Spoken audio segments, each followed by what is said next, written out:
Demain, jeudi 25 janvier 1996, Fonds d'action entre en opération. Vous comprendrez tout d'abord ma satisfaction alors qu'aboutissent aujourd'hui des efforts de plus de 10 ans.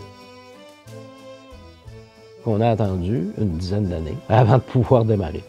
On a fini par avoir une loi qui créait Fonds d'action en 1995, en juin 1995, puis on a ouvert les portes de Fonds d'action en janvier 1996. Le gouvernement était réticent. À un moment donné, on pensait que ça y était. À l'époque où Gérard D. Lévesque était ministre des Finances, on pensait que ça y était, ça a passé tout proche. Mais non, ils ont mis ça de côté. Ce que j'ai pu décoder, ce que j'ai pu en comprendre de leur résistance, c'était qu'au fédéral, il y avait une loi de portée générale pour les fonds de travailleurs. Alors qu'à Québec, il y avait une loi spécifique pour le Fonds de solidarité. Alors là, les libéraux disaient, on va garder ça sous la responsabilité législative québécoise, mais on va élargir la loi à d'autres groupes qui voudront se donner un fonds. Donc, une loi générale. Avec raison, le Fonds de solidarité s'y opposait, tant et aussi longtemps qu'il n'y avait pas un autre fonds qui serait démarré, ils n'avaient pas à mettre en application cette plateforme politique qu'ils avaient annoncée. Il y avait donc pour eux, ça pressait pas. Et puis pour le Fonds de solidarité, bien, ça y permettait d'aller se chercher une taille qui est requise pour faire ses affaires, pour opérer. Alors c'est comme ça qu'on a attendu une dizaine d'années avant de pouvoir démarrer.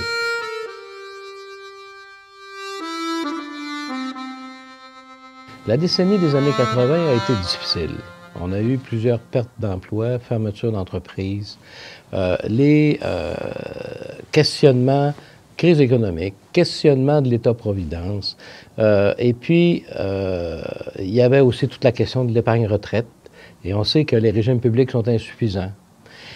Et l'idée qu'on avait, c'était effectivement de pouvoir recueillir une épargne longue durée en vue de la retraite, et puis de l'investir dans les entreprises, dans la PME québécoise, y compris, et là on a voulu le mentionner, les entreprises inscrites dans les nouveaux modes d'organisation du travail, les entreprises qui étaient collectives, autocontrôlées, les entreprises d'économie sociale dans le discours d'aujourd'hui.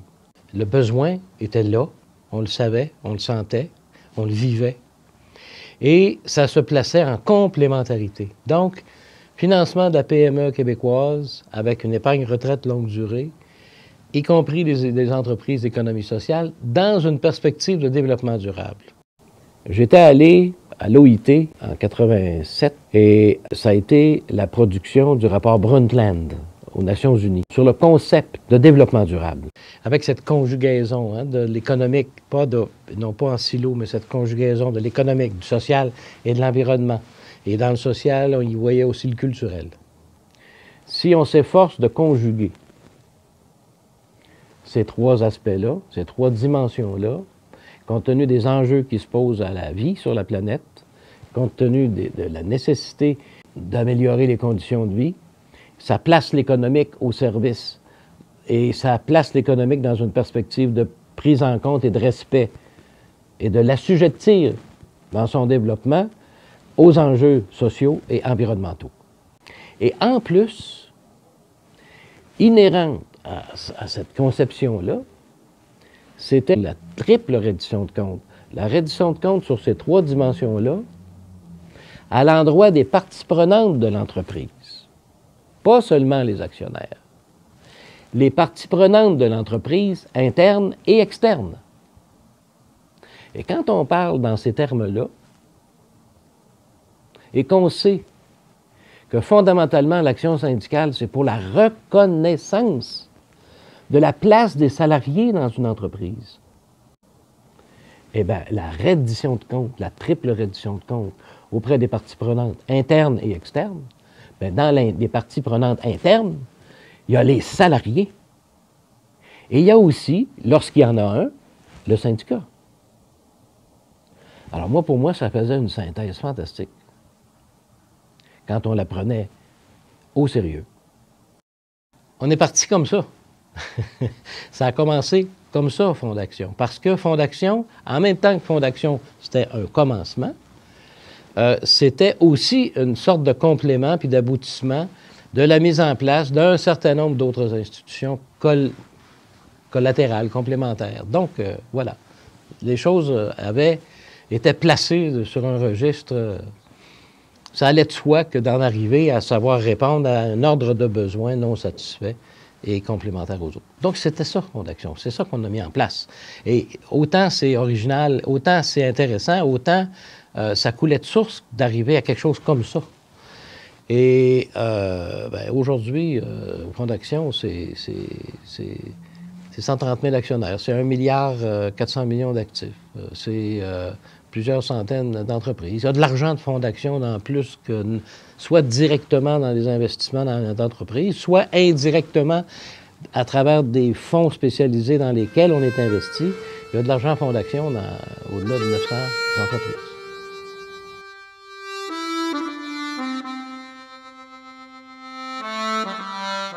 On ne fait pas de la philanthropie, là. On ne fait pas de la subvention. Il faut que l'entreprise soit un projet qui est viable.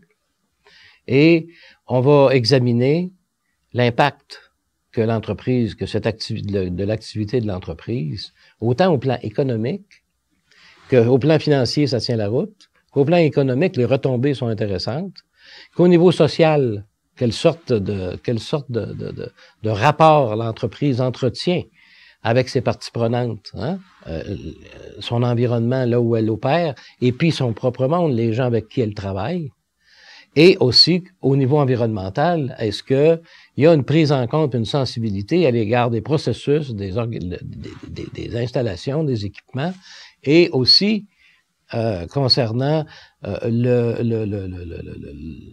qu'en est-il des gaz à effet de serre, qu'en est-il de l'énergie qui est dépensée, est-ce que on peut travailler à moderniser l'équipement et c'est surtout important, de plus en plus important, particulièrement pour les entreprises exportatrices. Vous savez, il y a une grosse proportion du PIB qui est à l'exportation. Et dans la mesure où on sait, il y a des barrières à l'entrée qui se dressent pour les entreprises qui veulent exporter, c'est tout le questionnement autour de l'éco-conception des produits, l'éco-efficacité des produits. Donc, d'avoir un partenaire financier, de savoir compter sur un partenaire financier qui comprend ces enjeux-là, je vous dirais que pour l'entrepreneur, ça fait toute une différence.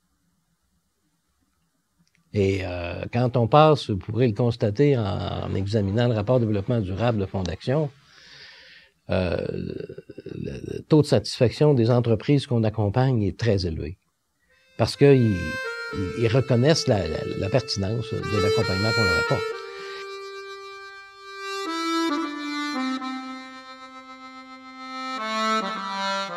À l'époque, une institution financière qui s'affirmait en cohérence avec l'ensemble des droits fondamentaux, en cohérence avec le concept même de développement durable, et s'y engageait, il n'y avait pas beaucoup d'institutions financières en 1995 qui affichaient ça.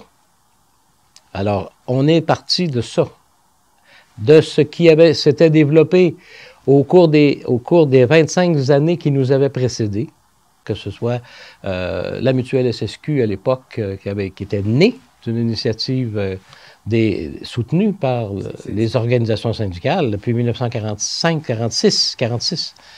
Ensuite, 1971, la Caisse d'économie solidaire, avec évidemment avant ça tout le réseau des caisses développées à partir des milieux de travail. La création d'MCA Conseil, la création de Bâtirante aussi. C'est là qu'on a démarré Fondation, avec cette complémentarité-là d'institutions qui remplissaient une partie de besoins et que une autre partie de besoins non satisfaits, mais complémentaires aux autres, était celle qui serait couverte par Fondation. Donc, il y avait là une synthèse de ce qu'on avait fait par morceaux, et puis de ce que Fondation pouvait apporter comme complément, comme réponse à un espace non satisfait dans l'ensemble du réseau qu'on avait constitué d'entreprises, d'institutions, toutes complémentaires entre elles, qui contribuent justement à ces essentiels, à ces aspirations qui, elles, sont communes. Donc, ce projet-là a pris forme, ça s'est traduit dans un texte de loi qui reconnaît ces particularités-là dans la mission même de Fonds d'Action. Et dans l'écriture de la mission de Fonds d'Action, quand on se préparait au démarrage en 1995, il n'y a pas un seul mot qui a été changé depuis. Et vous la lirez, vous allez constater qu'elle est d'une actualité impeccable. Si on en juge par l'enthousiasme qui a présidé aux sessions de formation que nous avons tenues ces dernières semaines avec quelques 250 militantes et militants des syndicats locaux, ce sont nos responsables de Fonds d'Action, et si on ajoute à cela un réseau de partenaires qui ont fait leurs preuves, l'intérêt de celles et de ceux qui adhèrent à Fonds d'Action ne peut qu'être bien servi. Quand on a ouvert les portes, on avait 300 personnes sur le terrain qui aidaient à recueillir de l'épargne retraite, à faire signer pour la retenue sur le salaire. Et puis, la loi avait été passée en juin 1995, et puis à la fin, on avait fait une première session de formation de ces personnes-là pour les préparer à savoir, à bien connaître le produit d'épargne retraite que constitue Fonds d'Action. Et il y a peut-être 200 personnes là, hein, qui tout de suite là, s'étaient rendues disponibles. Ensuite, je vous dirais une centaine de plus avec le début de janvier 1996. C'est comme ça que Fonds d'Action a décollé. Puis aujourd'hui, ben, c'est 130 000 actionnaires. Bon. Comme dans toute nouvelle chose qui se présente, il y en a qui aiment, d'autres qui n'aiment pas. Et il y en a qui saisissent de quoi ils retournent, ce que ça veut faire. D'autres qui vont trouver que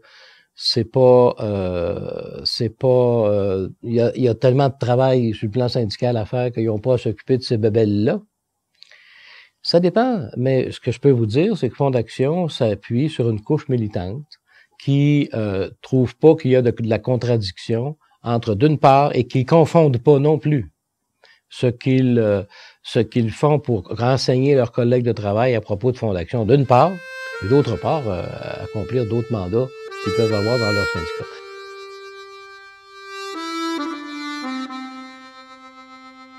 Dans la gouvernance de Fonds d'Action, on avait tout de suite prévu qu'il y ait une très nette distinction entre les opérations en tant qu'institution financière et la gouvernance, le conseil d'administration. Et il n'y a jamais eu une demande et une volonté de la CSN de vouloir avoir un contrôle sur Fonds d'Action, avoir une majorité de membres au conseil d'administration. L'exécutif de la CSN agit comme un collège électoral et aujourd'hui, c'est 2 personnes sur 5 qui exercent des responsabilités syndicales parmi celles qui sont nommées par la CSN. Les autres sont élus par l'Assemblée générale. Il y en a qui viennent des caisses d'économie. Et le conseil d'administration lui-même coopte, hein, nomme un certain nombre de personnes qui viennent compléter le profil recherché de connaissances.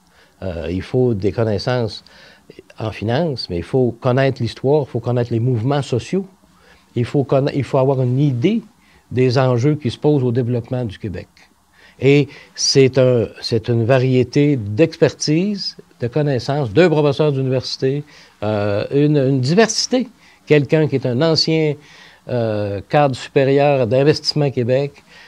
C'est une diversité d'expertise qui vient constituer, composer le conseil d'administration qui exerce la gouvernance, qui n'a pas la responsabilité des opérations, mais à qui on rend des comptes. On voulait avoir dans notre loi une composition de conseil d'administration qui n'entraînait pas une majorité CSN. On voulait une présence de gens qui venaient de la Fédération des caisses d'économie, parce que l'allié naturel d'un milieu de travail, pour éviter que ça se place en concurrence, mais que ce soit en complémentarité, qu'on ait une présence au conseil d'administration des caisses d'économie.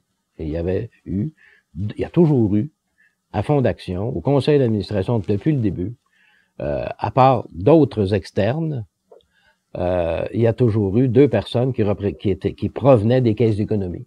Alors ça, dès le départ de Fonds d'Action, ces préoccupations-là étaient présentes et ce mode d'organisation-là, ce mode de gouvernance distinguant les opérations a été tout de suite mis en place. Puis ensuite, dans la mission de Fonds d'Action, il y a dans la loi constituant Fonds d'Action une mention que nous avons tenu à ce qu'elle soit inscrite, à la fois sur la distinction avec les derniers amendements, sur la distinction entre la gouvernance et les opérations. Il n'y a pas de membres du conseil d'administration là qui vont faire cheminer un dossier à l'intérieur de Fonds d'Action pour arriver à une recommandation d'investissement. Sauf le PDG qui est associé aux opérations.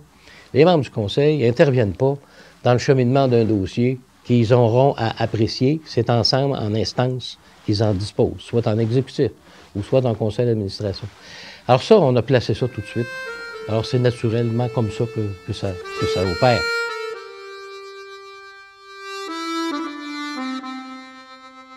Et cet accompagnement-là, on a en cours de chemin constaté qu'il y avait un certain nombre de besoins aussi plus particuliers à compléter, à fournir, à assurer.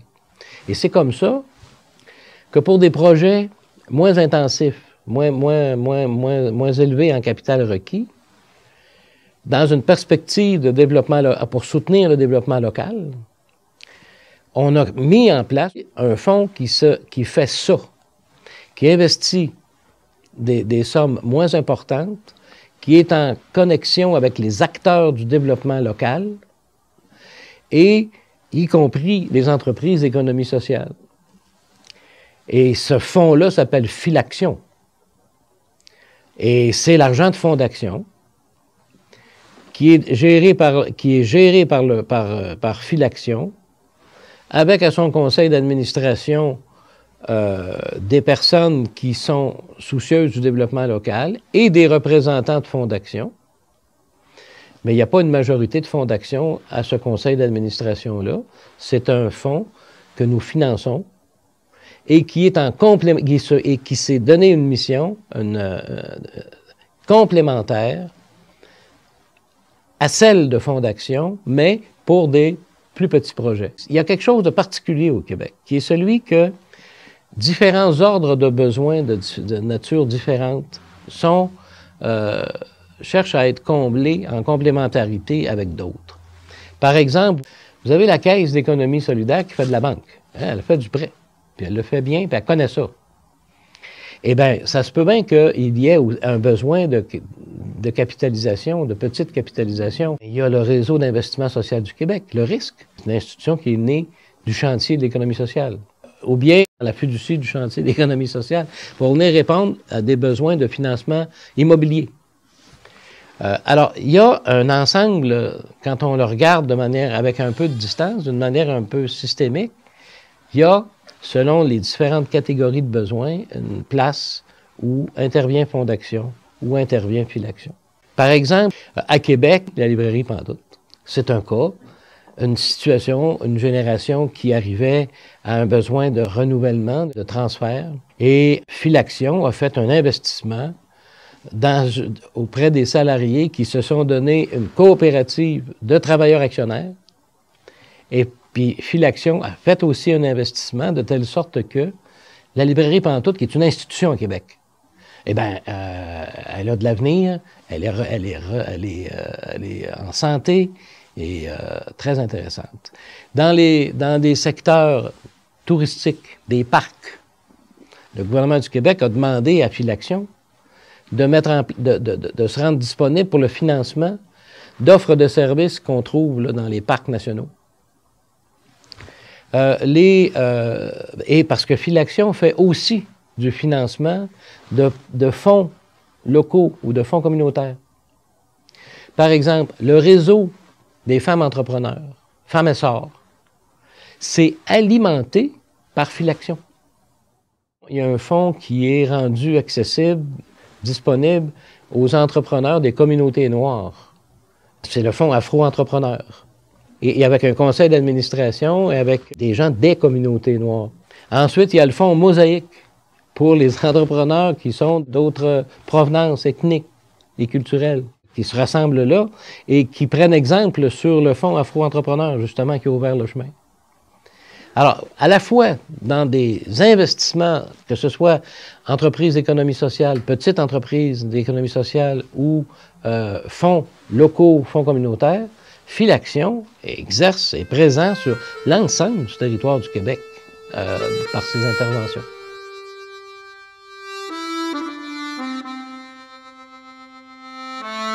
Fonds d'Action doit atteindre une taille pour être capable de donner sa pleine efficacité, apporter sa pleine contribution au développement. Et si on veut un chiffre, je peux vous en dire un. On est rendu à 1,4 milliard. Il faudrait, en actif, être rendu, atteindre 2,8, 3. Ça veut dire le double de maintenant, au moins. Ça va plus vite d'une année à l'autre. Ça prendra pas 20 ans pour atteindre ça. On parle de 5-6 ans. Et Fonds d'Action est bien enclenché dans cette perspective-là, dans ce processus-là. Et on va constater, je pense, que plus que jamais, et nous, Fonds d'Action est campé comme ça, il faut contribuer par notre action à la réduction des inégalités socio-économiques, à une meilleure utilisation des ressources, à encourager le développement des technologies propres, puis leur intégration dans les entreprises. C'est pour ça que je vous parlais tantôt des entreprises qui sont productrices de technologies propres, qui les distribuent ou qui les accueillent pour se renouveler, pour se moderniser. Il y a là quelque chose d'extrêmement important pour que le développement puisse être fait avec une réduction la plus importante possible de l'utilisation d'énergie fossile et qu'on travaille aussi sur des modes de développement et c'est pour ça qu'il y a des vertus à l'économie sociale parce qu'elle est une propriété qui est celle d'une association de personnes pour que la réduction des inégalités, c'est important à la fois parce qu'il faut les revenus, il faut des salaires décents, puis il faut aussi des gouvernements qui prennent charge, qui établissent des règles de répartition de richesse. Et dans la répartition de richesse, il y a de la création de richesse aussi. Parce que vous ne le mettrez pas à la banque, vous allez l'utiliser, Alors, les programmes sociaux, le filet de protection sociale et l'impulsion là où le capital ne va pas naturellement, une marge de manœuvre gouvernementale capable d'impulser du développement local, de soutenir des initiatives de développement local qui vont, par la suite, trouver des partenaires, trouver preneurs, parce que là où qui vont devenir accessibles, pour lesquels qui auront atteint un stade de développement qui leur rend accessible les différentes sources de capitaux qu'ils ont besoin selon le niveau de leur développement, la nature de leur activité. Et c'est cette conjugaison de l'économique et du social avec le culturel et l'environnemental, et non pas le regard en silo où tout s'oppose. Il faut travailler à cette conjugaison-là, ou bien nous ne serons plus. Ce qui est formidable, c'est qu'on n'a pas le choix, puis qu'on est des bêtes solidaires, fondamentalement. Je reviens sur ce que j'ai dit il y a quelque temps. L'être humain, c'est un animal social. On ne peut pas se réaliser tout seul. Puis travailler juste pour soi.